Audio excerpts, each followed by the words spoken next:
So welcome to Granite's Highway 101 Estimating Workshop. I'm Abigail Brown. I'm the president of CPM Logistics. We work closely with Granite Construction on this project, making sure that we connect you with them, whether it's through an educational workshop like this or office hours, if it's through the plan room, just a myriad of channels that we make sure that you have available to you to be able to hopefully and successfully bid on this project. Rebecca, do you want to introduce yourself? Good morning. My name is Rebecca Unter. I work with Abigail at CPM Logistics and handle a lot of the logistical things for this particular program. Also help project manage a number of our outreach efforts for Caltrans. Great. Thank you, Rebecca. Brian, would you like to introduce yourself? Sure. Good morning. I'm Brian Larinan. I'm Chief Estimator for Granite Construction in the Central California region. I focus on the Santa Barbara and San Luis Obispo counties. I've been with Granite for about 40 years, mainly in Santa Barbara area, a little bit up in Reno, a little bit in Stockton, but mainly here. And it's a pleasure to be with you this morning. Awesome. Thank you, Brian. Brian will be the presenter today. He's very knowledgeable and resourceful about getting the information to you. So as we're going through, this will be the manual you will be asking questions of specific to this presentation. Iris, do you want to introduce yourself? Sure. Hello, everyone. My name is Iris Gutierrez. I'm the point of contact for the Cmgc Highway 101 Padera project. I've been in charge of the solicitation process of all the segments. So if you guys have any questions about the segment 4B project, you can contact me directly, and I will try to help you out as much as possible. So I've been an engineer for Granite for the past 3 years, and I've been in construction for about 6. And I'm here to help. Thank you. Thanks, Iris. Jessica B., can you introduce yourself? Good morning. My name is Jessica Bureau. I am the Caltrans District Small Business Liaison for District 5, serves the Central Coast. Thank you, Abigail, for hosting. Thanks. And Wesley? Yes, good morning, everyone. I'm Caltrans Design Manager for this portion of the 101 corridor, and happy to be here. Hope I can add to the conversation. Great. Bob, would you like to introduce yourself? Hey, good morning. I'm Bob Adams. I'm the District 10 Small Business Liaison, and of course, help folks get certified and finding opportunities with Caltrans, working with Jessica Bureau on a number of different projects and outreaches, and look forward to the event today. Thanks, Abigail. Thank you. And Jessica K? Good morning. I'm Jessica Klemenczyk. I'm the Small Business Liaison for District 9 for Caltrans. And I'm just really pleased to be here. I'm sure I'm going to learn a lot too. Great. And so as you guys can see, we do have a lot of small business resources available in addition to the project team from Caltrans. So if you have questions throughout the event specific to them, you can ask them or we'll send them through the chat, or send them through the chat function. We'll ask them for you. And just let me know if there's a certain person that you have a question for. So that being said, I'd like to introduce our welcome speaker, Mr. Tim Gubbins. He is the District 5 Director and will be introducing himself and giving information on the project as well. So Tim, if you want to take it from here. All right, great. Thank you, Abigail. Just for a sound check, am I coming across clearly? All right, see a thumbs up. Great, thanks. I'm excited about today's opportunity, the event we have here. I'd really love to see a lot more of you, working, a lot more of your firms working with us on this project, on other projects that we have. I think today's workshop is a great example of the partnership that Caltrans likes to build with our contractors, with our team. And before I forget, then let me thank CPM, Granite, and our own Caltrans small business people. Putting this together, is a great thing. And hopefully you guys will find this very useful and be successful in entering our contracting world. So here on the Central Coast, we are seeing some record high levels. And sorry, I'll introduce myself again. I'm District Director of District 5, Central Coast, which is along the coast from Santa Barbara all the way up to Santa Cruz, a 5-county area. And so throughout that Central Coast area, we're seeing a record number of contracts and dollar amount of contracts go out right now and in the next couple of years. And this is a couple reasons. We have our normal projects going, with the Senate Bill 1 funding, we're able to catch up on some of those projects. And then we have a lot of longer term projects that we've been working on for a very long time that are finally coming to fruition. Large projects like the one we're talking about today, Highway 46 we're going to be hoping to 4-lane that all the way from 101 over to the Central Valley to I-5. So there's a lot of work here in Central Coast and all of Central California. And, some of the projects like the Santa Barbara one here that we're talking about take a very long time to bring to construction. With the Santa Barbara 101 South Coast, I can tell you, I have literally been involved with this for a number of decades. I've been with Caltrans for 33 years now, and since 1990, I've been involved in this corridor in one way or the other. So I can give specifics if we have time permitting, but I'm sure you didn't come here for that. But the project we're building here, this project's long overdue. As I said, in 1990, when we were doing the crosstown freeway and we were expecting to just keep marching south, we had things together. But I'm also going to say, and I don't say this that often, I think it's a better project today than we would have if we would have just kept going. The project today, we're adding a lane in each direction, and it's an HOV lane to kind of encourage people to carpool. But we're also adding other improvements in the corridor. There's bike lanes, there's local road projects and improvements. We even have worked with the railroad, and we've added commute trains so that you have a little bit more opportunity to come up from Ventura into Santa Barbara. So all of this, we're hoping to reduce the number of vehicles, the number especially of single occupancy vehicles. But more than that, we're hoping to help build that sense of community. If people can walk and bike to work, if they can safely get across the freeway, they won't have to go into those cars. So the shorter trips are just, it's just really exciting to be working on this. And, if you have specific questions, Wes in design can tell you all the things we've done here that are kind of unique and we don't do on every project. And as I said, it's just, it's great to be involved in something like this that you can actually see making a change for people. But just like the unique corridor, we also chose kind of a new alternative way of procuring a contractor.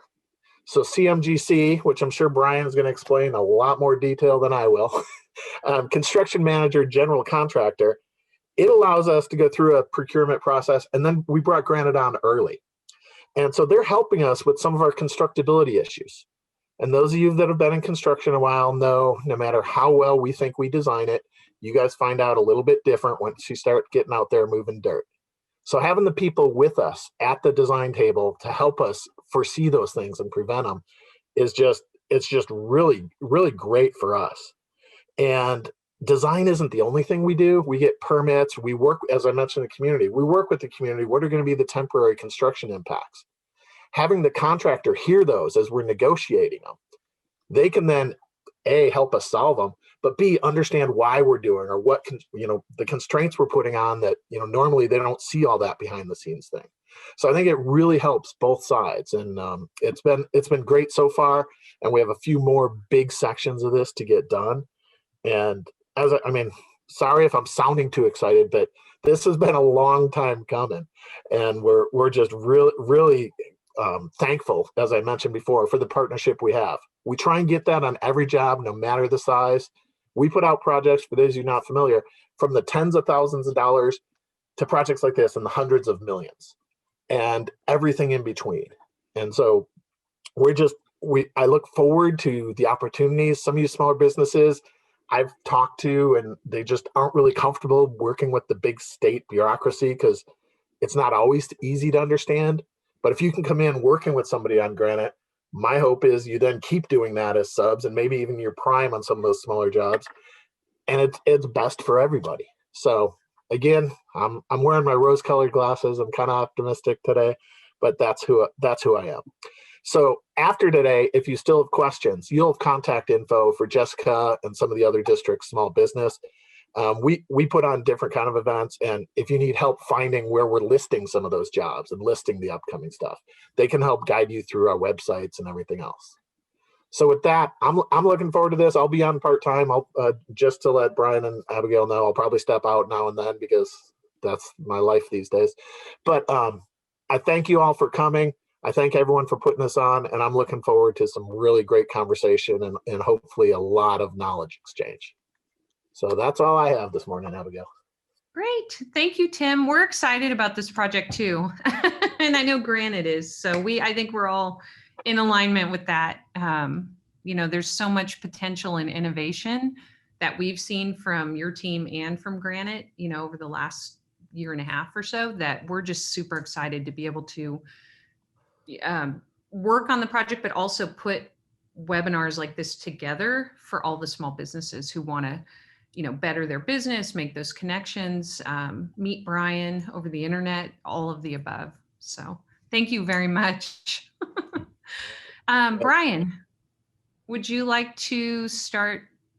Would you like to dive into your PowerPoint? Absolutely. Let's stay on this slide just for a second. Thanks, Tim, for those comments. I like to tell people that contracting is a team sport, and this job has had that feel from the start. And so as you think about how you're involved, just know that this is a team activity to build a job like this, and really try to minimize the hurdles and get to the main goal for all the stakeholders. This picture I like, just before we get into just all the photos in this slide deck are actually in the segment for the Santa Barbara 101. And here you can just see just some of the constraints or design challenges, if you will. But as Tim mentioned, we got the Pacific Ocean here on the left. We've got the railroad. We've got topography issues. We've got basically a freeway that'll be fully reconstructed when we're done. Over on the right, this is right at Ortega Hill area as you transition from Summerlin up to Montecito. But there's actually a bike path over there that actually squeezes in right along the slope. And so you can see some very challenging working conditions, even this one stretch. These are the kind of things that as you start early dialoguing, hopefully we minimize some of the impacts. So we'll dive right in. Next slide.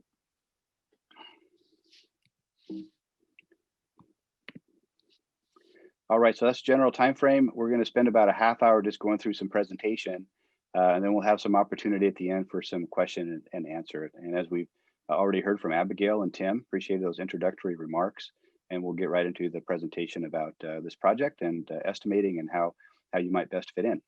Next slide. Okay, so this is my name up on top with Granite in the Central Coast here.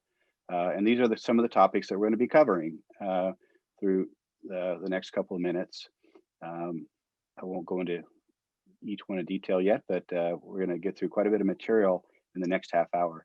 In my opinion, this is all about you know, servicing or helping you get further along in your contractor journey. So as Abigail mentioned, we do want you to feel free to ask questions. This format's a little different for me, doing it in Zoom. It's really nice to be in a room so I can see everybody and maybe field a question as it fits. But feel free in the chat to communicate a concern or a comment or a question, and we'll try to address what you need to cover. Okay, next slide. Okay, so you know, a huge part of getting a job built is getting it funded.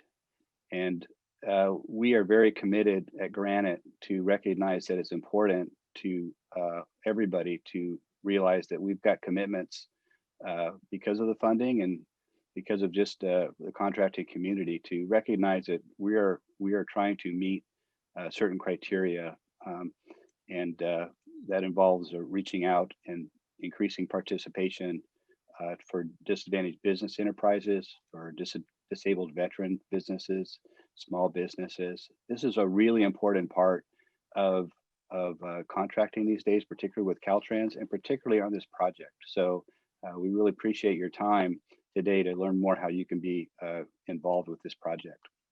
Next slide.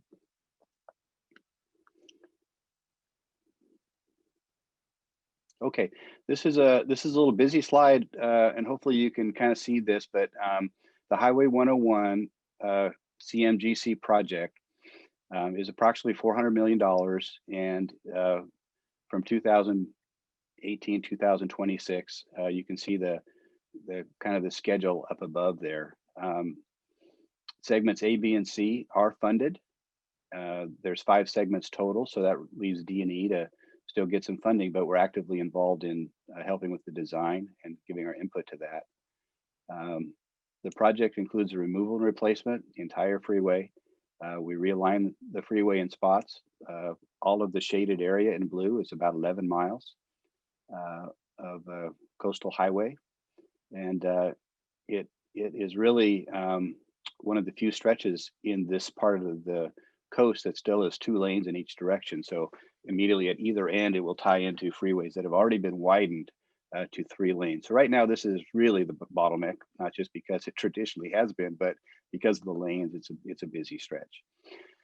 So the Pacific Ocean's down. You can see in Santa Barbara here, we have a true, east-west highway where the ocean's just due south.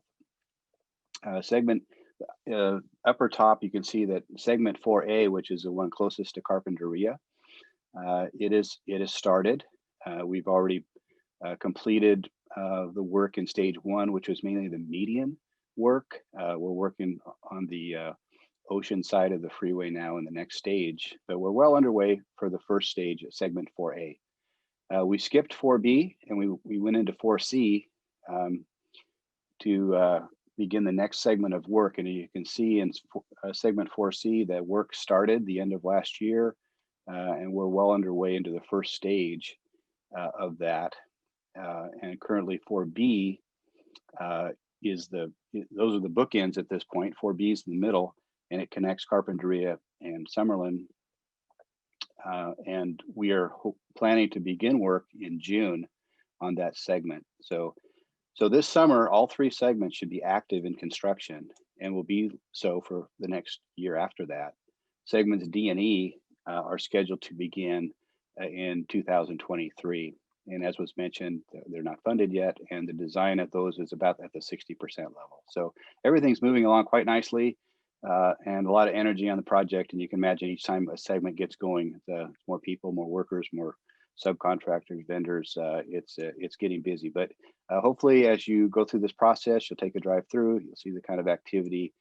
All the work going on currently is very kind of consistent with what the next segments will be like. It's a fun project to see get built. So also with that, I guess, since we're going to start in June in segment 4B, this call and this workshop's rather timely. So the packages for different vendors will be going out probably in about a month is the plan. So we'll be able to stay on time frame to get the project started in June. Okay, next slide, please. Oh, back up one slide, please. Just should mention that, so you've got the city of Carpinteria on the far south, segment A. These middle segments straddle, basically are in the county of Santa Barbara, but you've got the community of Summerlin. And then as you move up towards Alaska, towards Santa Barbara, you get into the city of Santa Barbara proper, the Montecito community, which is unincorporated. And so you've got a lot of different stakeholders from different government agencies involved here. And so there's multiple stakeholders on the project. Okay, next slide, please. Okay, so these are the types of scopes that we expect that we'll have work packages out in, like I said, in about a month. It's all white paving that's going back in. So there's different components to the continuously reinforced concrete pavement, the CRCP. Includes rebar, concrete grinding, green saw joint seal, expansion joints. There's structures to be built, which has all the components of a bridge. So rebar, piling, driven, cast and drilled hole, concrete barrier, staining. Through this section, the architectural look of the different concrete is real critical. So it has some gingerbread and bells and whistles that are pretty cool. Masonry block, a lot of sound walls to be built. Of course, the bridge demolition. Different opportunities for subs in terms of landscape, signs, striping, guardrail, fence, erosion control, roadway grading. We're trying to crush as much as we can on site within the project for environmental purposes. Pavement breaking, barrier, of course, the rebar. And then all the support that you think, traffic control, guardrail fence, tree removal. A lot of opportunities for subs and vendors. Next slide, please. What is CMGC? Construction Manager, General Contractor. As Tim mentioned, it's an alternative delivery. It's different than your typical bid and build, rip and read. This process is where the CMGC contractor is selected and kind of adds a new partnering element with the owner to get a project built. Ideally, the CMGC comes in as early as possible while the project's actually being designed and can give the whole process input as far as the constructability of certain plan issues, schedule, and value engineering, how things might be done with less money or opportunities for improvement. On this type of job where we have 5 segments from the start, a huge part of that was how do we get synergy between those 5 segments to minimize for schedule purposes, for cost purposes, for a consistency through the corridor. And then you're dealing with all these stakeholders, so they're basically the same as you go through here or similar. And so how can we get synergy of working with different stakeholders? So there's a team with the design and with the Caltrans, of course, as we go through that process. So the table on the right here, we get this benefit of price and cost certainty. So when we complete this process before we go to work, there's certainty as far as what the cost will be, guaranteed max price, and the risk as we talk through that price is a very detailed conversation, and everybody understands the risks for the project and who's going to own that risk and how it's priced. Innovation is leveraged. We have a much better opportunity to talk early about how we can think about how to do something better, and more people involved in that process get some really creative ideas. Schedule is a huge part of this process. There's a good dialogue about how long, how things will be phased, how things will be fitting together, how they work with other operations. So the completion of delivery, if you've got the price guaranteed, if you got the schedule certainty, as you go through the whole process of construction, you've already talked about, hopefully, all of the things that will come up. There won't be any surprises if it's done properly. So that's the idea. And so there won't be the delays of surprises, which is a huge advantage. And a competitive price, because we've gone through and we've actively talked through at a very detailed level with the owner, the cost involved. So it's relatively new. It's relatively newer to Caltrans. Other parts of the country have been doing this type of method. But I think so far on the projects that Caltrans has done, certainly ones Granite has, been a really positive experience. And it's been a great way to move forward on these larger, more complex projects.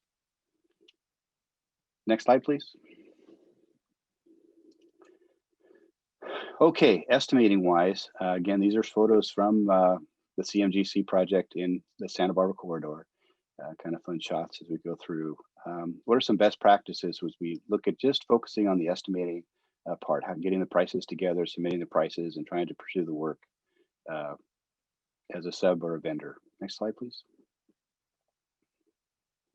Okay, so these points kind of hit the highlights, and we'll go into some detail on these later slides, but communicate with the estimating team prior to the bid day. This will be a theme that it's kind of hits quite a bit as we talk through these things. Communication is so important, and getting it done early is huge.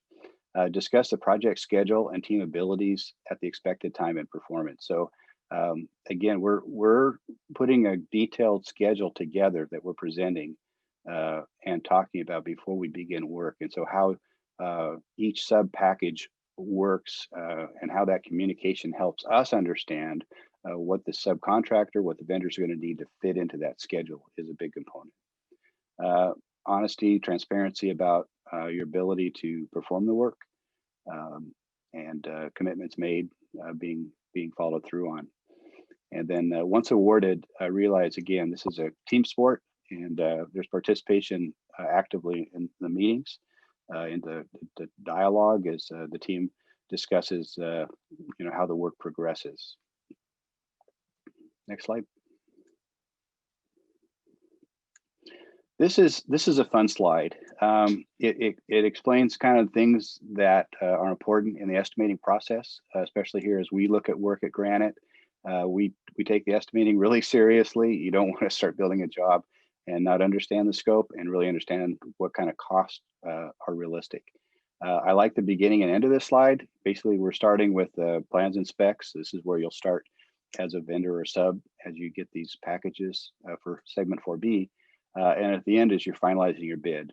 The steps in between may vary, from job to job, or how your people power is available, or how different segments. But basically, we value that on-site visit early.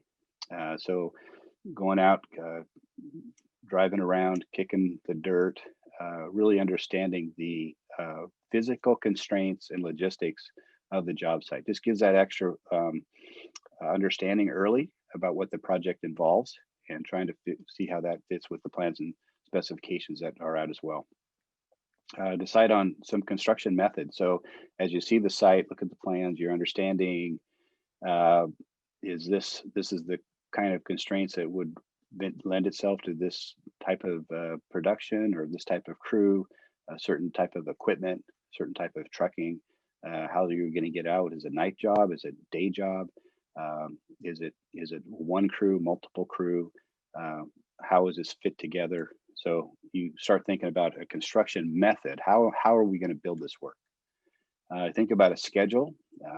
Schedule is not just about time, but it also helps understand what critical path is there. What are the critical activities that have to happen in order to keep the schedule performing in a minimum amount of time. It helps understand the sequence of work. So what things need to happen before something else gets built. So building that schedule, understanding the critical path, and then you look at the resources. In order to do that, I'm going to need certain types of crew. Maybe there's certain important people in the company that need to be available at certain time frames, and so all those are important. Material takeoff is absolutely huge. Basically understanding the quantities, breaking down that job into the nuts and bolts to the material. And of course, by doing that, you're having to do the length, the area, the volumes that are necessary to compute the material takeoffs for the job. Plan for the equipment. Some jobs lend itself to equipment that a company might own, or if they don't, and it's really important, how do we get that type of equipment, rent, lease, purchase, look at that really closely. There are second-tier subcontractors, of course, but what type of work is going to be subcontracted? What's going to get the best value to the owner, self-performing or having that work subcontracted? Of course, when you subcontract, you got to get that solicitation out early. So understanding that plan is really important. Estimating costs, I know with our estimators, they're just doers, and they want to come in and want to start building that estimate right away. And this slide just helps remind us that, at some point, yes, we get into a software program, we start plugging in numbers, we start getting into what kind of crew size and equipment and figuring out costs. But it's really important to get those basics and the understanding of the job done first, to really get the better estimate prepared. Once we have those costs figured, again, we look at the risks, and it could be a quantity risk, it could be a production risk, it could be a market risk for pricing of certain materials, and we put them down on a sheet and we talk about them and try to figure out how that would impact a price. And then look at contingency. Hey, what if this happens, and what if that happens? And try to evaluate that as we look at, what is this project worth? What's the risk? And try to get all those things pulled together to get your finalized bid. Okay. Next slide, please. Okay, so reinforcing some of those thoughts. Prepare your estimate early. This is always a challenge. It always seems like the plans come out later than they think. We should get more time, and the bid date is too fast. It's too early. It's just part of the world we live in, and we're all in the same boat. But the earlier we could get that estimate done and rework it, rethink it, talk about people, get some more input, the better estimate that you'll have. Again, perform that job site analysis. Look at the different components that are important to your work. What are access issues, material issues, placement issues, and what's involved. This is interesting from a sub's perspective too, because you've got to kind of picture maybe what the job will look like when you actually show up for your piece of work. So understanding what are some of the constraints along that as well. Unit pricing, definition of pay quantities, really important. It's we are all pulling on the same rope, so to speak, because we all have at some point an engineer's estimate. We have a format that the owner would like the pricing communicated in. So understanding the unit prices that the owner's asking for, and basically making your sub package, the vendor package, in that format, so that your quantities for pay are in your mind going to be the same that the owner's expecting up front. Determine your overhead costs. Can be very, very different from company to company, but it's just not about the labor and equipment on the job, but you've got support and you've got other costs to run your business that need to be considered. Of course, labor and equipment, unit price spreadsheet. This is basically how you're going to communicate the pricing to us as you submit it. And again, it's really important that you follow the owner's bid schedule. If you feel like there's not maybe a bid schedule that represents your work like you'd like, or you have an idea or previous Caltrans projects, there's opportunities if you ask a question early enough, perhaps to have that addressed by the owner. But if not, we're all going to be bidding the same structure. So your quote to us needs to be consistent with the Caltrans owner's bid schedule. For general costs, think about your bonds and your insurance. We have expectations that subcontracts over a certain threshold will require a subcontractor performance and payment bond. You need to understand that Granite has certain insurance expectations that may be different than what you currently have just for in general. So you need to look at those and price them accordingly, and talk to us in terms of whether the bond's included. Typically the bonds is something we pay for, we expect you to have, but we would pay for, but we just need to understand where those costs are, so we're not double counting, and certainly making sure they're included, so there's no surprises. And then the takeoff is really important. I mean, the engineer's estimate has been checked and double checked, but you may find that there's a problem, and you need to understand and basically verify in your mind, yes, I agree with that quantity. I understand where it shows up on the job. I understand where these quantities impact my work. Be very detailed with that as well. Okay. Hey, so Brian, yeah. Sorry, we had a couple questions, and then in addition to that, takeoffs was a big, from the survey, the pre-event survey, I would say a quarter of the people said they don't even know what a takeoff is. Can you kind of give them a high level viewpoint of that, and then I'll have a couple people ask questions? Sure. Yeah. Takeoff is basically taking off from the plans, what the quantity is. So when I first started, that was a matter of getting out a scale and measuring areas, doing different processes to calculate volumes. Of course, we've got computers now that really help that process. So you might have a program like Bluebeam that helps measure length and area, and it's able to kind of present that on a plan sheet by plan sheet. You pull it all together, You get all this consistent work together and determine what that means in terms of how much material you'll need to build the job.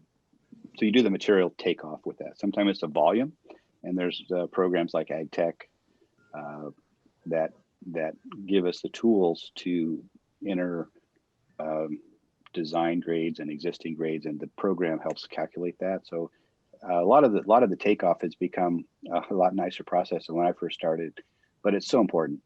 And it's basically understanding how the plans, building it in your mind, and just picturing and taking off those materials that you need to build your work. Of course, with that, there's understanding of the scale. So you're translating the measurements, to the right units that are appropriate. And what we do when I do a takeoff is it's really not necessarily a cookie cutter process for each job, because again, the owner's bid schedule that defines how we're going to present our pricing. Okay, so now that also dictates how we do our takeoff. So we're going to be doing our takeoff on an item by item basis, so that each item we have an understanding of the appropriate quantities that go with it. On this type of job, other factors to think about before you start your takeoff. This job will be done in stages. So in general, as we've been building the middle part of the freeway, the median, we work on as we squeeze the traffic to the outside. Eventually we switch at this point to say the southbound traffic, we switch into the median, and now we're going to do the ocean side shoulder and all that work. So as you do your takeoff, think up front and try to quantify those separately so you understand, because those will be separate mobilizations.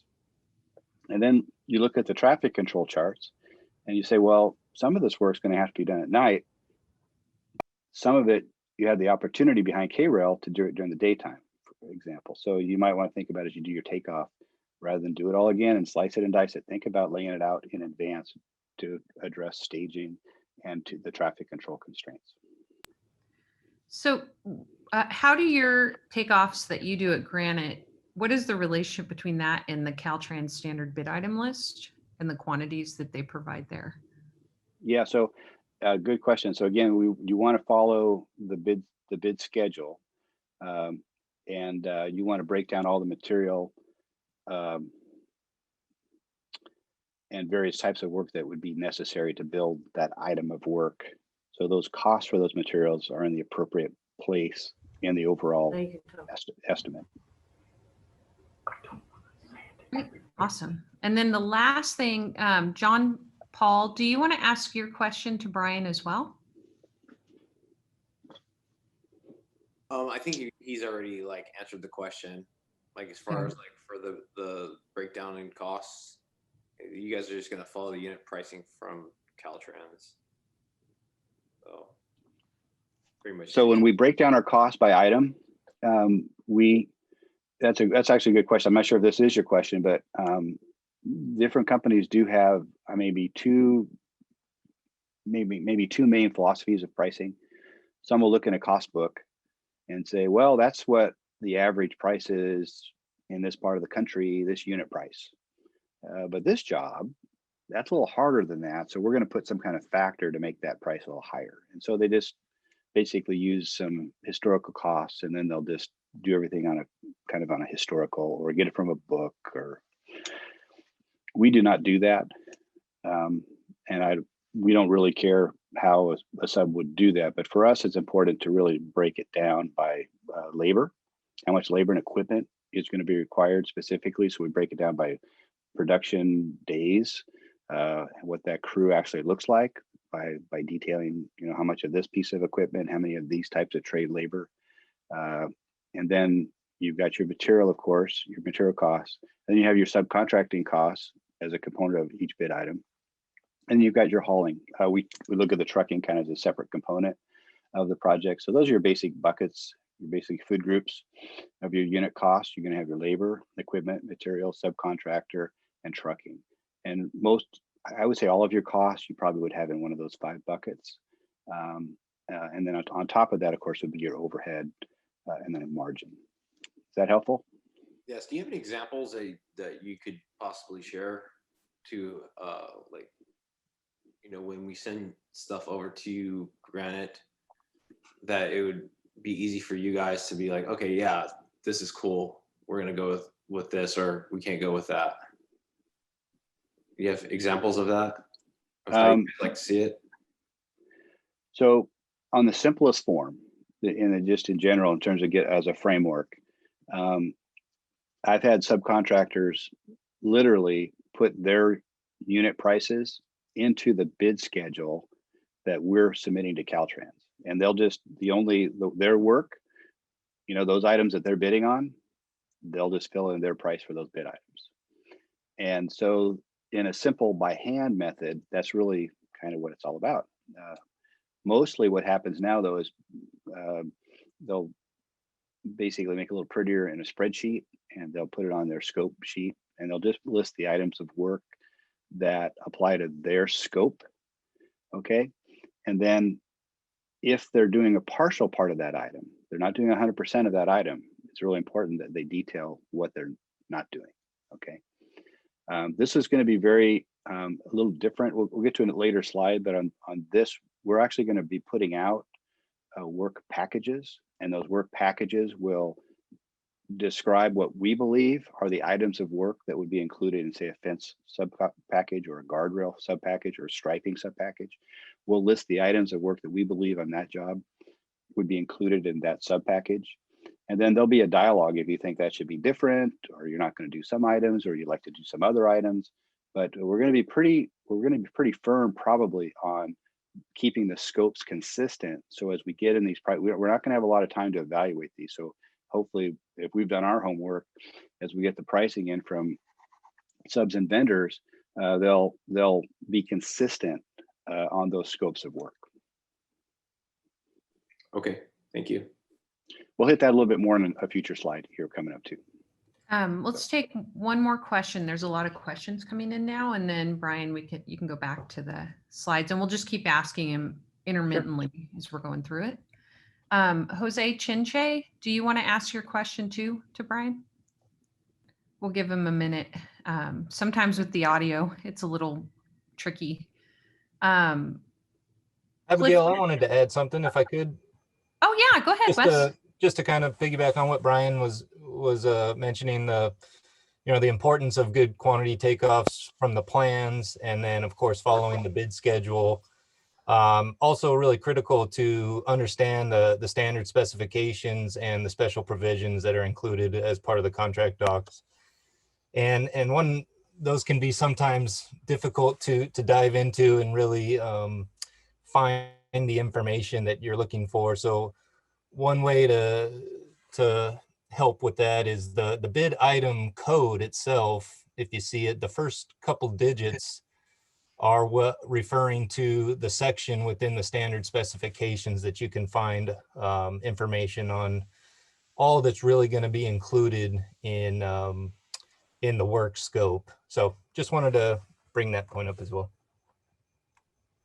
Yeah, that's a great point, Wes. There's Caltrans is very intentional on how they're I would call them smart numbers, so to speak. So if you understand some of that code that's in those numbers, it helps get to the right section.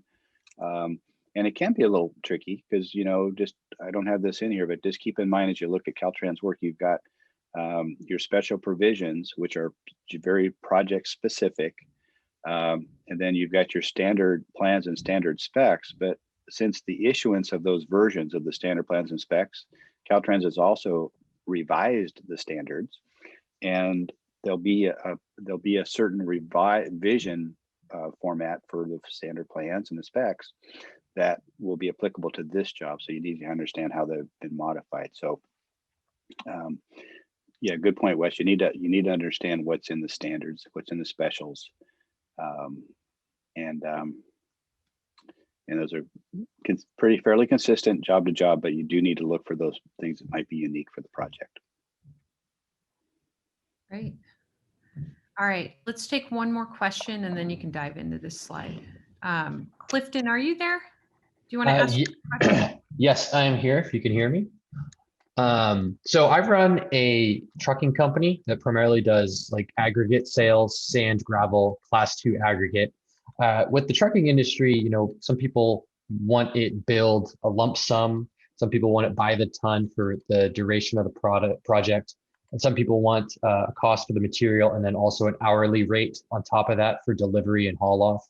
I was wondering, how does Granite usually do that? And if it depends on the project, and if you guys are active in engaging trucking companies like mine, or do you rely on the subs for that? So the last question first, a little of both, and that's why your format might be different depending on how you're asked. But yeah, there might be a significant subcontractor that needs some trucking, and there'll be a separate conversation than the one you would have with us. Yeah, so the trucking, again, it's you look at the work scope, and we can talk through that. But there's, you have the daytime, you have the nighttime, you've got different prevailing wages that might apply to certain types of trucking. So understanding kind of how that fits is important, and that's kind of how we would request some of our pricing. Hopefully that dialogue about we expect would be clear up front. But again, I think what we emphasize in these slides moving forward is that understanding of scope, and again, beginning with the end in mind, what your quote looks like. I love your question because the earlier we get agreement on what that is, the better. And those kind of questions are very hard to process or address as you get closer to the actual bid date. Thank you. So just in general on trucking, you've got basically material deliveries or tend to be more, maybe by the ton. It's a little more certain, maybe what that hourly cycle might look like. Some of the on-site or off-haul might be more on the hourly. So there's kind of a hybrid discussion about the type of pricing to get. Awesome. And then there's the types of trucks as well, right? So some firms have certain types of trucks in better inventory than others, or have more availability. So that's part of the discussion as well. It's really helpful if you have a dialogue with us and kind of communicate in a scope letter. So this is our understanding of the project and your request for a price. This is our scope letter. This is what we plan to bid on. And so basically it's a understanding or communication that this is our scope, and it just doesn't have the prices yet because you don't have that yet, but we have enough to have a conversation. So you try to assemble the complete bid package. What's your scope? What's your capability? This type of job is complicated, so you really define what work you're going to perform, and then you get that scope letter to the contractor early. And we'll get on that again, but the earlier the better. And then on that, you want to make sure on that scope letter that you have some key information. Hey, are you a DBE, DVBE, SBE? You really want to understand that. And if there are, what is your certification status and your number? So we clearly understand what kind of work you've been certified to perform. California Contractor's License Number, DIR, we have to have those to move forward if you are low. And then your full company name, what a contact person, and how to get a hold of that person. So really important to make sure you address all of those as a minimum. And then it needs to be clear and really concise if possible. We're not looking for a book. 1 page would be great, but try to provide the items that you're proposing in this situation on this job. Again, hopefully it's consistent with the packages that we've actually put out. And do not add conditions or exclusions that would not apply to the job. So, sometimes we get quotes and they're just so full of boilerplate, CYA type of language. Those all things get worked out when we actually get pen to paper, but try to be specific to the job. What are the important schedule cost constraints for you? And then get it to us at least 2 or 3 days prior. So we have time to look at it. We actually put them by food group and talk through them. We'll have a conversation about if there's any question in our mind, mainly if they're different from our request for proposal. But the main thing is be complete, be clear and concise, and get them to us early. Next slide.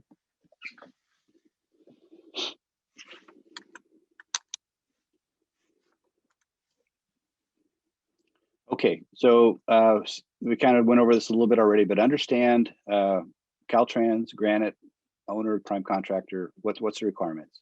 So being familiar with the bidding documents, and that includes all the bidding documents that apply to your scope of work. So there'll be the bid package request for price. Again, there'll be the project plans and specifications. There'll be the standard plans and specifications that apply to that job. There'll also be a multiple supplemental information, and some of that may or may not apply to your scope of work, but we're all responsible to be consistent and price accordingly. Use the owner's bid schedule. I think we've gone over that. As an example, if there's a mobilization item, which this has, then if you want to provide a quote for mobilization, feel free.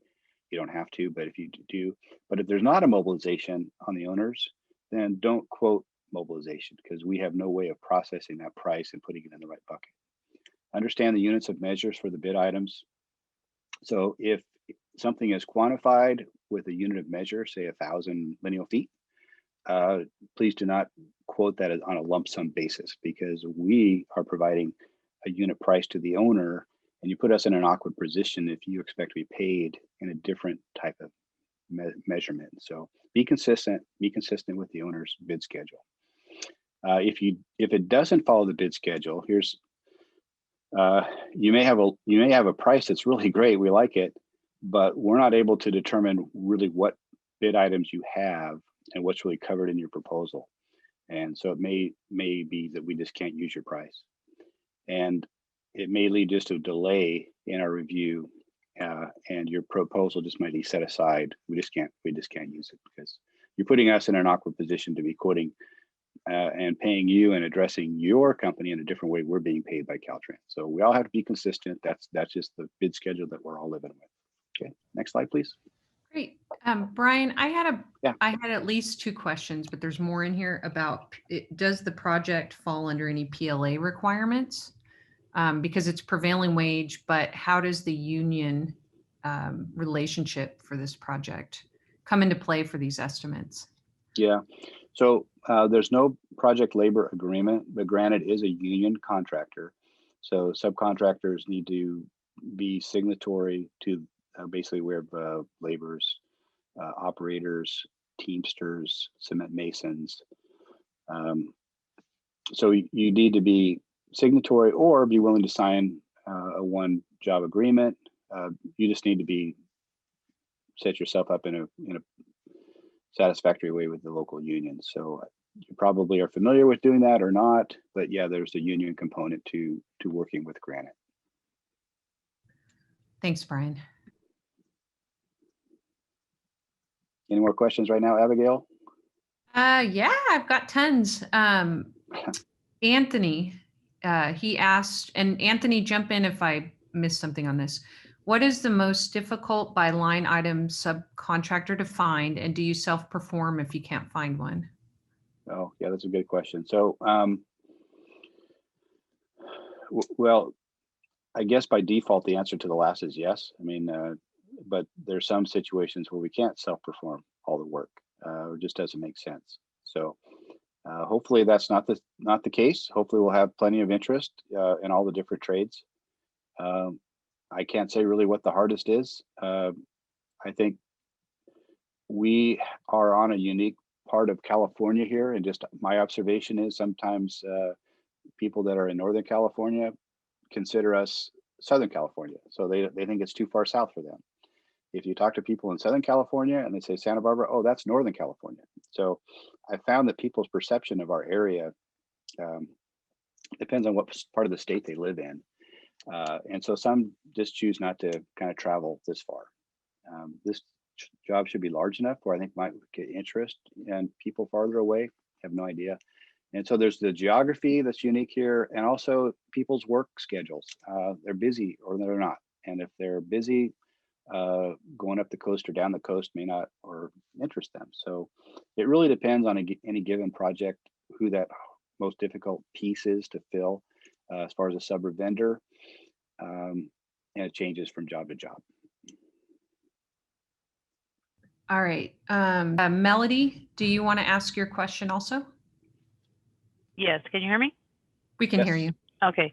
I was wondering, because we're in the erosion control trade, but we are also like we're mostly, we're both. We're a vendor. We supply the rumble plates, grates, what have you, and that's really the bulk of it. That's 98% of what we do. We rent our product and sell it. But we also are a subcontractor, which will provide erosion control services. So my question is, submitting a bid, would I separate those two? For that scope, Melody, I think that would make sense to us. So to have that flexibility. Now you could, lead with whatever you're most interested in and say, oh, by the way, we'd also do this. But it sounds like you would be willing to do one or the other to some degree. And so to that extent, being two different quotes, but I've seen that type of thing be on the same quote, just addressed differently. And that would be fine. Basically, as we get that quote, as that example, we'll have one folder for erosion control materials, and we'll have another folder that we're looking at for erosion control subcontractor. Okay. And what I would do is I'd make a copy of your quote, and I put kind of one with one folder and one with the other, and it'd be highlighted to kind of address each part of the costs. Perfect. So Perfect. however you choose to get it to us, probably would be all right. But in general, we're going to analyze it as two different quotes.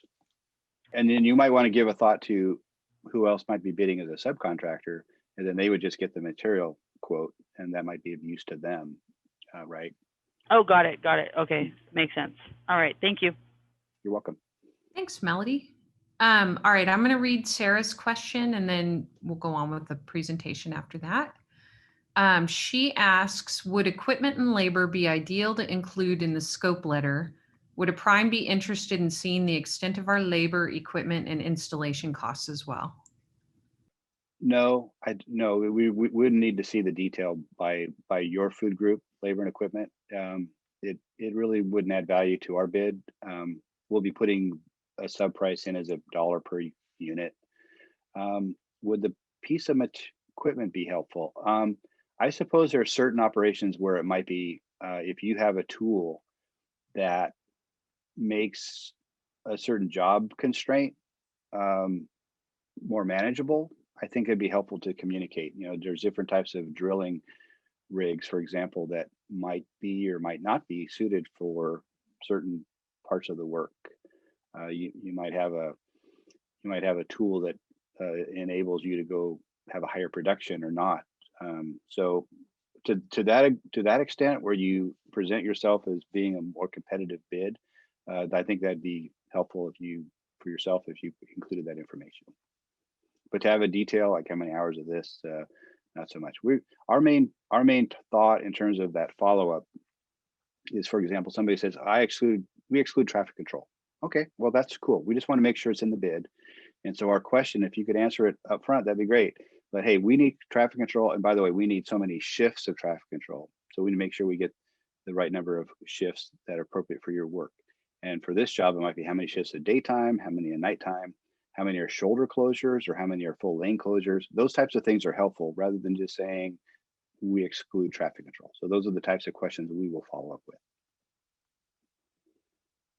Awesome. Thank you, Brian. Mm-hmm.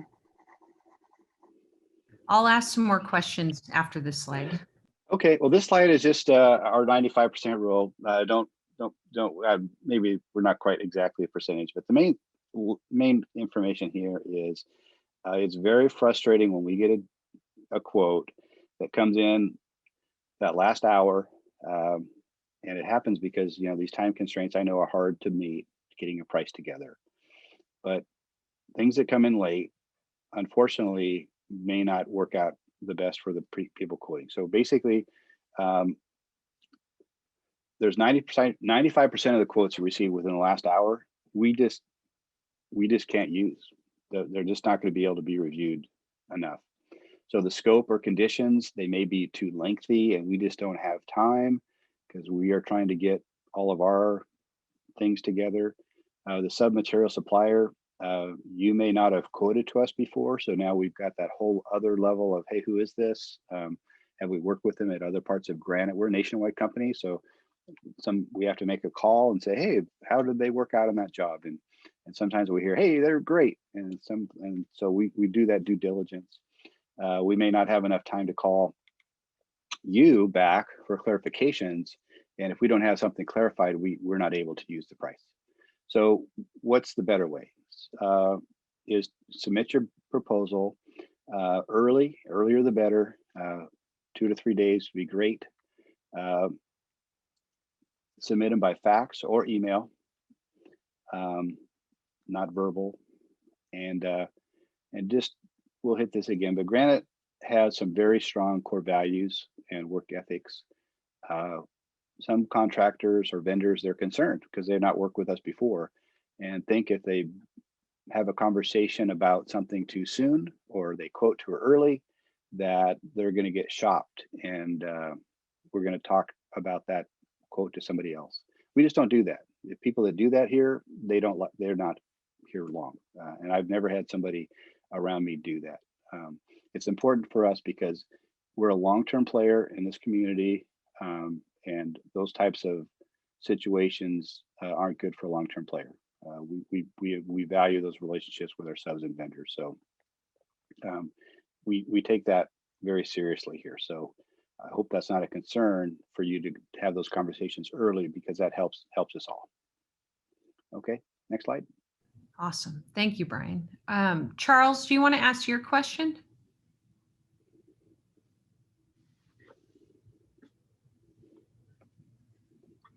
He might be off. His question is there an estimating program that you, Brian, can share that fits a small business?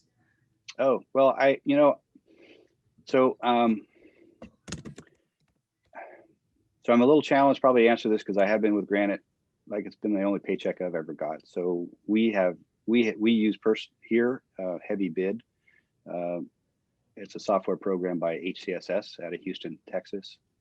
I know there's many other programs that do a great job, but for our company and to fit our size and what we've wanted, it was we did an extensive evaluation, and so we've been using Heavy Bid and we've been pleased. So it's scalable. I think all of these programs are scalable to different size companies, but they're the types of programs, again, that allow you to analyze the work by food group: labor, equipment, material, subcontract, and the trucking. And so you're able to have those components in your prices and build those crews. And it takes work up front to make it fit your company's profile, your characteristics. But once that setup's done, and all these software companies help you do that, I think, then you're able to pretty easily, a lot better in the pen and pencil days when I first started. So you said, Brian, you're saying it's called Heavy Bid. That's what the program is called? Yeah, and I know there's other ones out there that other contractors use, but for us nationwide, we are set up where if I went to an office in Tampa, Florida, I could go into that office, sit down, and use their program because we have consistency throughout Granite. That's a huge deal for us. So it had to, went through a lot of processes for us, but for your size company, there's probably take three, maybe 3 or 4, and evaluate them yourself. But they take a lot of the effort and busyness out of the program. And like I said, when I first started, we did all this by hand, and to be able to have a computer do that, it's a big plus. Heavy Bid. HCSS is the company, and that's what we use. HCSS. Okay, right. Thank you. You're welcome. Sure. So I think the next question from just one more thing. So it's not important. It's not important that you use that program to integrate with us. If that was the thought, it doesn't matter. So if you don't have that and you're using another program, there's no problem. Okay. I think the next question from Patrick Yim can be answered by Brian or by Wes, or both of you guys. Patrick, are you there? Do you want to ask your question? Yeah, I'm here. Hi, I was just wondering if you had any special approach to estimating the cost or price for non-standard items or items not on the Caltrans standard bid item list. So you're thinking of incidental work that might be part of a sometimes in a project, the design requires something non-standard, or maybe like not a shape that's not been bidded before, so it's not it's maybe special construction is required for that to get the design done. So I was wondering how you would, if you ran into that, or if you had any experience dealing with it. Yeah, that's a good question, because there will be some of that, because you know, if you drive through Carpinteria to Santa Barbara, you've got some people that live around these highways, and even Tim's explanation of where we were in the 90s trying to get this job built. There's a lot of energy from the community to make it even more pretty and more spectacular than other places anywhere. So there's going to be unique elements to this job that you probably find, because the local residents kind of expect something a little special, right? But yeah, Caltrans has a cost data book. I use it when I green sheet a job, and like Wes shared earlier, the number in the bid schedule, the Caltrans number, that's a reference number of where these costs show up on a unit price so they'll show historic cost for a given year. I think 2018 is the most current. And you can research and go to that number, and you'll see if for that year, if it's bid in different districts, it'll tell you the quantity that bid in that district total and what was the average unit price for the district. And they'll give you a unit price for the entire state. And sometimes that's helpful just to give you a benchmark, okay? But in terms of this unique work that you're talking about, you're going to put in a number and you're not going to find anything, because yeah, you're right. It's never been done before. So how do you do that? So you can go up and down a little bit on the cost data and see if there's something similar. But again, even without the cost data, we use it kind of as an information point, but it's only that. We will still reconstruct that scope of work, again, by labor, equipment, material, subcontractor, and hauling. And we'll break that down into pieces. And even the most complex work, you just keep breaking it down until you have these pieces or activities of work that you can get your arms around, and you can say, well, okay, that's right, there's so much of this. What's our crew that we need? And then how long is it going to take?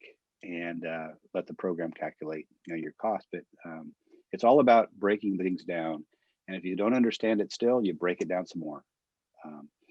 And then it always gets to a point where I've never done this before, but I got a pretty good feeling.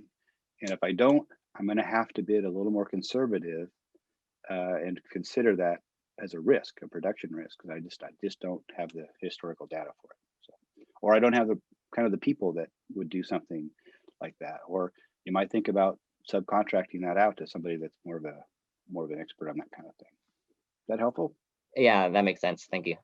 Yeah, and Patrick, this is Wes Thompson. I'll just add, for those non-standard items, it's even more critical to really review the plans and the details in the plans, as well as the special provisions that probably are outlining what's different that caused it to be a non-standard item from what the typical standard item would be. So basing, your understanding of what the standard item is, and then using the plans and the details and the special provisions to kind of really review what's different and unique will probably help you evaluate and estimate the work properly. Okay, thank you. Yeah, that's a good point, Wes. There's construction details. It's a section of the plans, and I really always have to just really pay attention when I go through those parts of the plans, because they're not.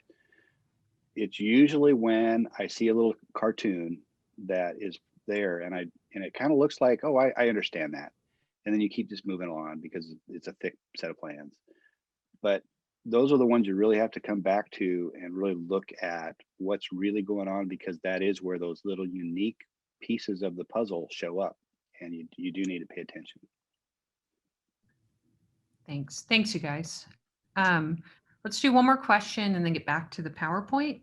Tracy, are you there? Do you want to ask your question, or do you want me to ask it for you? Hi, yeah, I'll quickly ask. Thank you so much. So I work for an environmental laboratory, and I know with a lot of big projects where there's dirt off haul, it requires it to be tested for contaminants in order to be off haul to dump sites. but I didn't see that in the scope of work. So is that something that would be done from the trucking company perspective, or is that something that still falls under this process? Yeah, so there will, yeah, so you'll want to, that list wasn't probably exhaustive with the level of detail you're thinking about. So yeah, you want to look at that when those things come out. Make sure your information is to Abigail or so they can give you a notice of that. But yeah, you know, in this section of the coastline, those environmental type of concerns are very important. So yeah, your type of work is really key. So yeah, biological, archaeological, Native American, all that kind of stuff on each one of these segments shows up in some form. Okay, yeah, we're currently working with Caltrans on a big project up on the North Coast that's requiring quite a bit. So that's why it prompted me to think that that might be similar for here. So Abigail, do you have my contact information? Or should I shoot you an email text? All right. Yeah, we do. Shoot me an email too. We have everybody who registered for this event and the people who actually attended the event. So we've got everybody's contact info. We also will be sending you the link to the plan room for the project. So you can sign up for notifications also through the project website. Yeah, I know that's important probably on a lot of people's mind, but there'll be a slide at the end that shows the Smart Bid Net link, the website for the job, and different ways to make sure you just kind of stay in touch. And again, we've got the list from this meeting here as well. So yeah, awesome. And if you're still a little concerned, like Abigail says, just shoot her an email and she'll make sure you're on one of those lists. Yes. All right. Thank you, Brian. If you want to continue. Okay. Well, these, I don't want to be negative, but this slide is kind of what not to do. And so, please don't call the estimating staff on bid day with complicated or lengthy questions. I really don't like to be short or kind of rude, but on bid day, sometimes we just need to be if we have these kind of questions. So we'll be really just a lot of moving parts on bid day, and we want to make sure everybody gets included that gets the best value to Caltrans. So the main point here, ask your questions up front, 3-10 days, depending on how complex your work is. Don't expect a lengthy conversation on bid day. Number 2, don't wait until the last hours to call, email your faxing or your pricing. And so that just gives us the best amount of time to evaluate scopes of work and who's low bid. And so please get them in early, the more the better. Don't wait till the end to understand the bonding and insurance requirements. So sometimes that's something you just put off to the end, but it'll be really clear in our work scopes, these requests for pricing, what those are. So look at them early, and if there's any things that you need to price uniquely for your job, please do so. And on bid day, when you turn the bid in, you say you were really great and you got it 3 days ahead of time, we may have the question on bid day. So please be available and think that we may need to get a hold of you to clarify something. So if you've got a phone number, an email there, whatever that is, be available. Thank you. Next slide.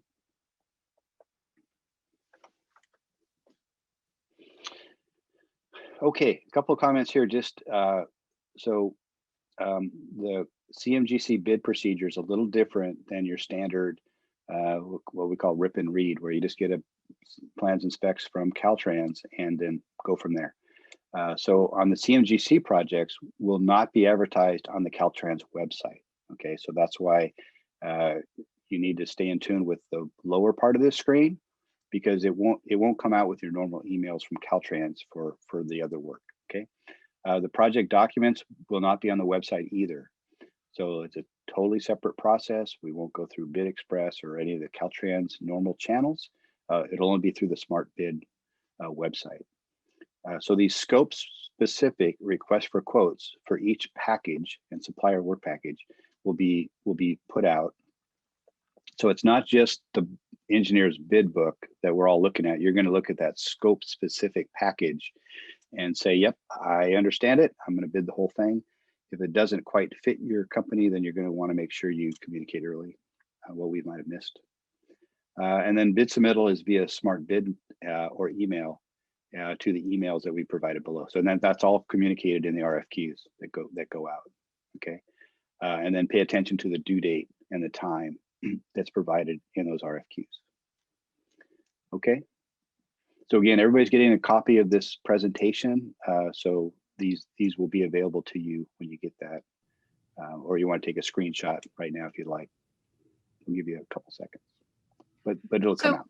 While people are snapping their pictures for this, Gia had a question, a scope specific question. So I've got a couple of those too. Okay. Do you want to ask your question, Gia, or do you want me to ask it for you? Okay, I can ask. Can you hear me? Okay, yes. Mm-hmm. Yeah, I have seen quite a lot of construction work that of Caltrans that listed traffic counting stations. But I tried to look at it, the scope work and what we need to do, but I cannot locate them. So I would like some opinions or suggestion from Brian about how to bid for these type of items. We did traffic accounting. We can place the videos on the street and even side of the project, and we can record that for 1 day or 3 days. Even we can stream the videos into a crowd to do the counting as well. But I just want to see how we make a bid for this type of work. Thank you. Okay. Wes, do you want to answer this? I'm not sure if this is kind of a design phase where we look at different ways to do traffic counting, or where that fits on the corridor. Yeah, sure. So I think you're talking about electrical type work, and these vehicle detection systems that are put in different ways. There's loops that are sometimes placed in the pavement, and then there's those MVDS, they're called, microwave vehicle detection systems, that have these little pucks and they're mounted on a pole on the side of the highway. And I think that's another method. But yeah, there's not a lot of detail, I would say, shown in the electrical contract project plans. They're really called out, and then there is some electrical details, but anything that's not shown, the standard plans would be probably the other primary resource you would want to review to understand the full scope of work and really all the detail. And this goes in general for a lot of other items as well, of course. If there's not the detail in the plans and they're calling out a certain bid item, then often it's shown in the standard plans, which are separate and not necessarily included in the contract plans unless they're a revised standard plan, and then they would be included. So I'm not an electrical engineer. I'm not really an expert about those specific device you mentioned, but that's kind of a general response, I guess. Yeah. So the main thing there, if it is on this segment, it'll be part of the electrical scope, and you may be quoting the electrical subcontractor that's bidding on the complete package. There probably, I'm sure there won't be a specific package that's just for the counter. So, but if it's a process or product that's not on the Caltrans standard, then that's a question you want to get way ahead of the future segments to say, hey, we've got a new way of doing that. This is not approved by Caltrans now, but how do we go about doing that? That'd be a longer lead time. Okay, thank you. You're welcome. Next slide, please. Okay, so just want to stress that Granite takes our code of conduct really seriously in terms of our compliance and our ethics. To us, it goes way beyond compliance. That's just kind of doing stuff because somebody sets a rule and you abide by it. But for us, just this is the way we do business, and so that's really important for us. We've been recognized for 9 years in a row being one of the world's most ethical companies. So just come in with that understanding that that's valued for us and the people that we do business with. Next slide, please. So part of that is we need to do our due diligence with making sure with a DBE contractor or whatever classification you have, that you're we need to do our due diligence that certification is consistent with the type of work we're doing. Okay, so if we're not familiar with a company, don't be surprised. We'll go through a little questionnaire, perhaps, talking about a little bit more about your firm. Again, if we need to do this, we need to do it early because we won't be able to do it on the day of bid time. But we need to understand who you are, what kind of work that you'll be contributing, either a disadvantaged business, DBBE, small business, and making sure that that work classification kind of fits how you've been certified.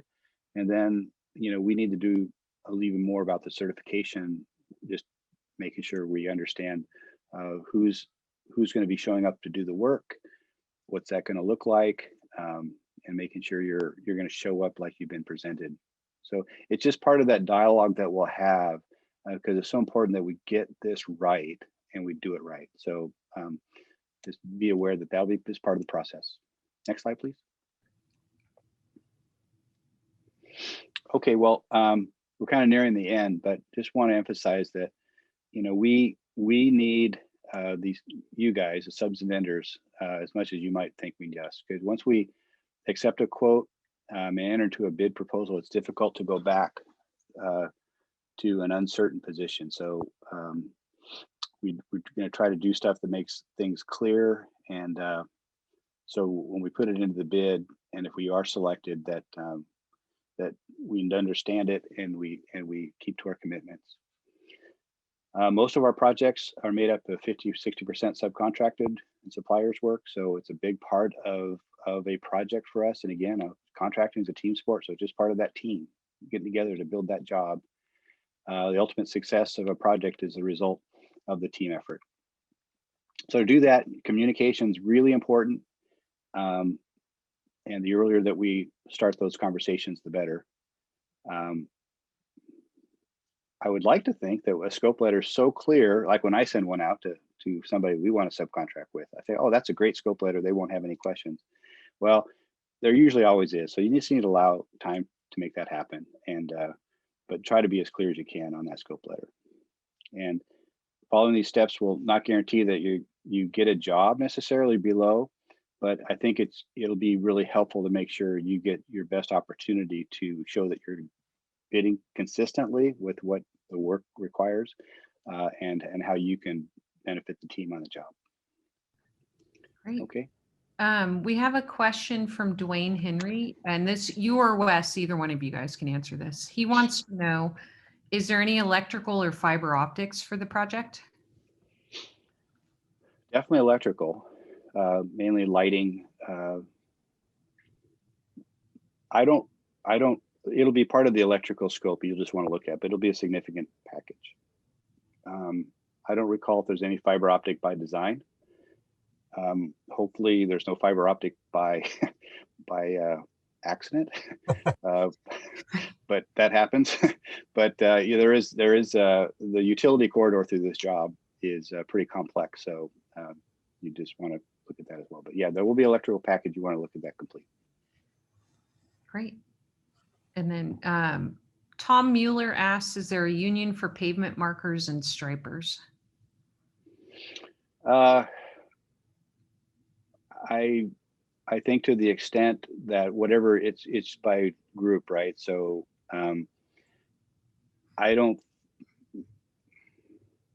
there's laborers obviously involved in placing, striping and pavement markers. So to the extent you're copacetic with the laborers union, and I'm not aware of any operating engineer potential issues, but I could see where that, I know with guardrail, for example, guardrail, you've got laborers that put the guardrail in, but sometimes when you have a machine that's helping to drive your posts or drill your holes, sometimes the operators could say, well, that's operators work, so they'll claim it. So some of that depends on how your crew rolls and how you do your work. If a certain trade will say they claim that work, those would be the two trade unions, I would think, that would kind of cross over pavement striping or pavement markers. Great. I'll ask one more and then you can get back to the presentation. This is kind of a two-part question. I'm adding a part to it. Jacqueline Rivera asks, what about emergency services? Is there a need for that, i.e. water leaks, sanitizing stations, mold, fire? And then after you answer that, Brian, if Wes can talk about the emergency work process for District 5. So if you could start, Brian, we'll pass it off to Wes after that.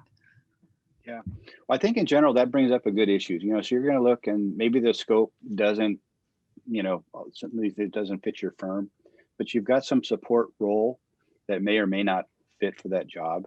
And I think if there's not a work package, you may have an understanding of some work package that you might fit. So you'll be kind of quoting to that contract, that subcontractor or vendor, but you might just send a quote in as well. And we've had opportunities on jobs where maybe at bid time, it's not something that's on the bid schedule. Maybe we haven't thought about it, or there's just not any scope that we expect. Your quote may remind us that, hey, we as a Granite need to include that kind of as an overhead type of cost, or something might come up on the job when we're actually building it, and we say, oh my goodness, I think I remember we got a quote for that. It's kind of unique, and let's call them and see if their quote's still valid. So you just never know where it might lead. I wouldn't discourage you if there's not something you see specifically, but again, that's a good question to ask it early. Great. Hope that helps. It does. Wes, can you just briefly cover how does the emergency work process work for District 5? Yeah, sure. I'll weigh in on what I understand it to be. So I guess there's a couple of different conditions. If there was something to come up within an active construction project limits, for instance, in the C segment, we just recently ran into a conflict with an old oil line that we didn't know was there until we started digging to construct a column bent or a foundation element. And so the Granite team, of course, this being already awarded to them and then being the prime contractor, they coordinate that effort to deal with kind of unexpected things that come up in an active construction project. In terms of just an emergency contract, that's handled by our maintenance design folks and our district maintenance engineer. And in those conditions, really, we're looking to obviously create a safe condition for the traveling public. And if that involves closing the road temporarily, then that would be the first line of work. And then in terms of selecting a contractor, whoever can, usually that's based on whoever can mobilize and whoever is the most qualified to do that kind of work as quickly as possible to get that facility reopened to the public. And Granite had a lot of experience with that in the Montecito mudslides that happened, 3 years back, and they were the ones that were selected, kind of through our maintenance folks, because again, they were the most qualified in that area and able to really bring an army of people in to handle that catastrophe, if you will. And then, in terms of administering that contract work, it's really similar to a change order type situation where between the construction engineer and the contractor, they're agreeing on a price to cover the work, time and materials, and they're kind of coming up with that agreement, just prior to beginning the work itself. So I don't know if that fully answers the question, but that's my experience with it. And our maintenance, design and engineering folks, they're the experts in that area. Abigail, can I just add to what Wesley was just saying? Okay, Yes. so the folks on this webinar are very fortunate because there are actually 4 district small business liaisons on this WebEx from San Francisco, Stockton, Central Coast, and even in District 9 over on the east side of California. So if you're interested in emergency work, contact the district small business liaison for the county that you want to perform that work in, and they can forward your email to their maintenance engineer. It should have everything about your company, your contractor name, your business phone, email, address, WPR number, small business number, SB cert number, your license, just everything, vendor code, your web page, all of that. Just send it to the DSBL and we can forward it on. Thanks, Jessica.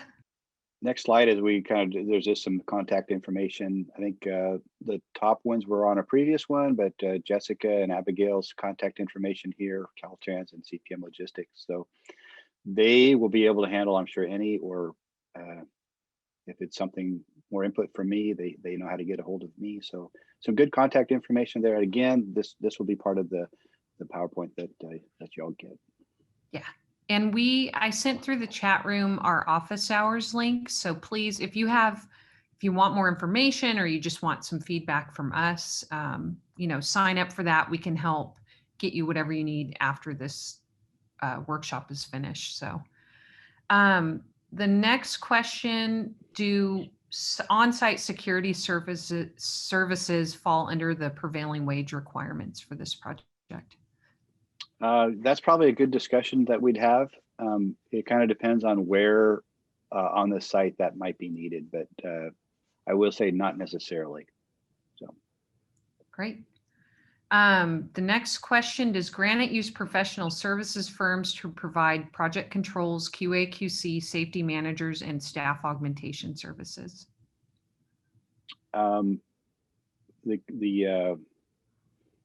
The QC elements, definitely, the QA, QC, there's, particularly with the newer Caltrans spec, that's more a part of our scope. So it really depends on kind of that list, that whole list there, to what extent. Great. I think we have a project team, for example, that includes a safety professional. So that's not something we'd be hiring out per se, but it's part of the team. And I will say that team is going to expand, as we move into these other segments. So you want to check Granite's just employment opportunities with some of that, but not probably with a third party, but that helps. Mm-hmm. Do you plan to have on-site biological monitoring on this project? That was from Cameron. That's typically a component. Again, check the work packages that'll be coming out in the middle of February. Great. Well, I would say that is the last question here. Does Granite use non-union metal fabrication shops with DBE, 3G, and 4G welding certificates? That's from Lester. Okay. That's a good question. It really depends on where the welding takes place. So if it's off the job, that's not necessarily a prevailing wage work. So I think that's just a conversation we could have and just make sure we understand what the conditions are and what the situation is. Great. Are there any provisions for professional services besides construction? That's from Dan David. It's just, again, check those work packages out, for this next segment for 4B. And of course, there'll be opportunities to send an email if you had a question about a specific professional scope. I had a question, if I could ask it to Melody. Sure. Mm-hmm. If it's just a vendor that I would be, say, if I scored and won the opportunity, just as a vendor supplying our steel grates, would the prevailing wage factor affect me? Seeing that we're not going to be on site working, we're just delivering. Yeah. If you're doing fabrication offsite, if you're not doing labor on site for a scope of work for the job, I could see where that prevailing wage wouldn't necessarily apply. And what about the union component that comes with working with Granite? Does that have anything to do? Does it affect a vendor providing? From what you just described, Melody, I wouldn't think so. Okay, thank you. Great. So before we start wrapping this up, we're going to have Jessica speak for a couple minutes, but I want to make sure, are there any questions I either overlooked or that you want to ask in the next couple minutes before we hand it over to Jessica? Yes, I had one question, and it kind of piggybacks on the staff augmentation question. Would there be any opportunities for staff augmentation to provide construction management support services to the CMGC team? I think that would be a good thing just to maybe address the email for the project. If you had specific kind of thoughts on what you could provide, because I don't know if there'd be a scope of work for that per se, but I wouldn't preclude you from just sending a question specifically to the project team. Well, and I think just to piggyback on Brian's answer, where we historically have seen CM firms work on these projects is through project controls, maybe scheduling, doing the critical path schedule or more QA QC type things, right? Than managing any of the work per se. Okay, understood. Yeah, send us your capabilities statement, Alan, and we'll see where we can fit you in or at least get you good information. Okay, yeah, I will do. I'll send that directly to you. And then, so when you say send a question to the project, is that to the CMGC team or to anyone in particular? I think anybody from that slide that was just on that last slide, you're going to get the PowerPoint in the next couple days. You can send it to everybody whose contact info is on there if you want. And between all of us, you'll have a lot of resources coming back your way. Okay, thank you so much. I appreciate it. Sure. And that's true for anybody here. I mean, if you don't have time to schedule the office hours, you can email anybody who is on this event today, and we'll make sure that we get you, whatever it is that you need. All right. Well, Miss Jessica, would you like to spend a few minutes talking about what technical assistance you offer from District 5 and how people can contact you and all of the above? Sure. Thank you, Abigail. My name is Jessica Bureau. I am the Caltrans District 5 Small Business Liaison, and Caltrans is divided into 12 different districts. And so the district I serve is on the Central Coast. We do have other DSBLs on the call today, and our role really is to put you, the small business owner, into contact with resources such as Abigail from CPM or Brian from Granite, to teach you how to find contract opportunities and to, I guess, increase confidence in being able to participate and bid on advertised projects. We do have a series of webinars coming up in, later this month in February, March, and April. This one, of course, was estimating. Thank you, Brian Larinan from Granite and Abigail for doing this. This is wonderful. The next one, Abigail will be sending you a link to, is something on bonding. Kiewit will be offering a bonding webinar. We have a contractors boot camp in February on a variety of topics from bonding to labor compliance. Bob is here from District 10 and he is hosting that. And then we'll offer, in March, I'll offer a webinar on how to find contract opportunities with Caltrans using the Contractors Corner, Cali Procure, any online resources. And in April, we have a labor compliance training for 2 days for firms. So in addition to our outreach that we've all partnered on to provide to you, business owners, we are available. Most generally, the quickest response is by email, and you can find our email addresses by Googling Caltrans Office of Civil Rights. Just do a simple search engine, Caltrans Office of Civil Rights. There's a link there to District Small Business Liaisons, and also additional information on the Small Business Certification and Disabled Veteran Business Enterprise Certification offered through DGS, or the Disadvantaged Business Enterprise Certification offered through Caltrans and 7 other certifying agencies. Are there any other questions for Brian, Abigail, myself, or the other DSBLs here today? I have one. Yes, Timothy. Are the 2 electrical packages let where the project's already started? Yes. So those opportunities are no longer available? Yeah, Tim, those are already in process. As far as I know, they've got subs on board to take care of that. Thank you. You're welcome.